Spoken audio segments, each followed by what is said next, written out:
when we started strategic planning was we invited our good friend Jakada Amani from the Elevator Center to talk with us because we heard that they had just completed their strategic plan, or they were about to complete it. So Jay came in and he talked with us, and he talked about how their staff had a lot of different projects going on, and they kind of felt like they were climbing up these different hills, but they really needed to be climbing up the same mountain towards a unified vision.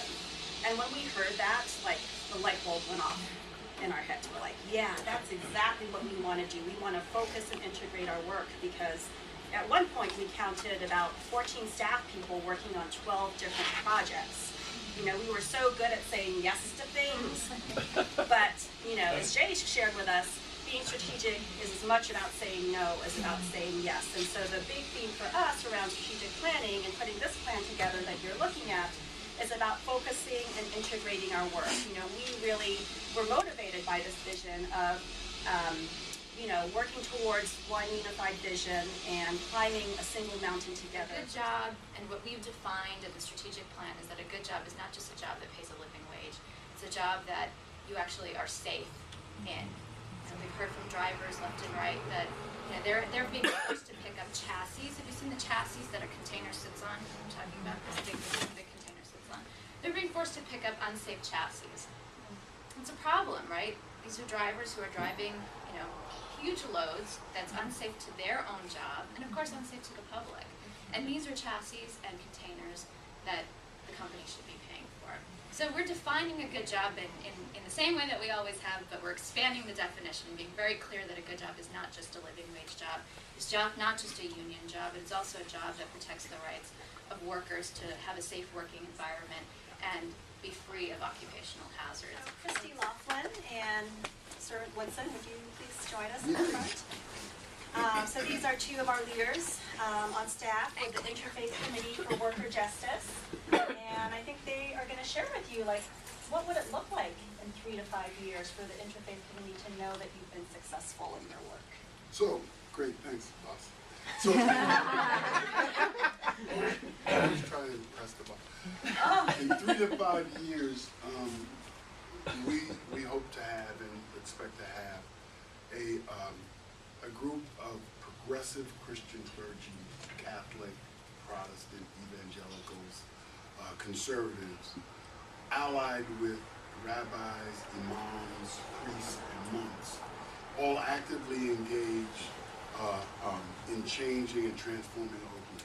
And we want to engage them from the heart of their own texts to do this transformative work and to make Oakland a place where peace, justice, salam, and shalom is the watchword. So you've heard about some of the core pieces of our work, comprehensive campaigns like the Coalition for Freedom of Sports, Revive Oakland, our movement building projects like the Interfaith Committee for Worker Justice and Oakland Rising, which Jenny mentioned.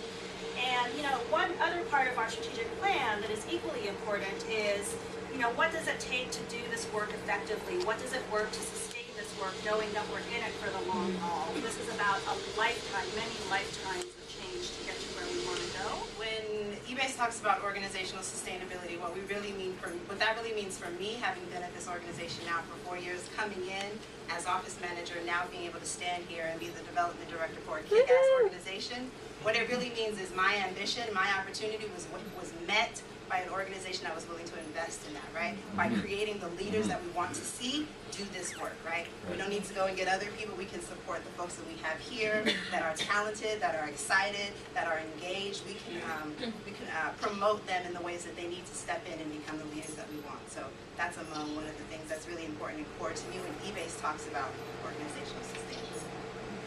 So, you've heard about what EBASE has planned. You've heard about our visions. You've heard about, our 5-year strategic plan. You've heard from most of the staff, many of the staff.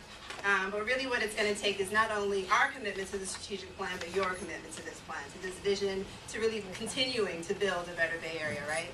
So we're talking about 12 years of good work. We're talking about 12 years of impacting the lives of 20,000 workers and residents here in the Bay Area. We're talking about a plan that wants to get to half those numbers in half the time. So in 5 years, we want to impact 10,000 workers, right? Ambitious.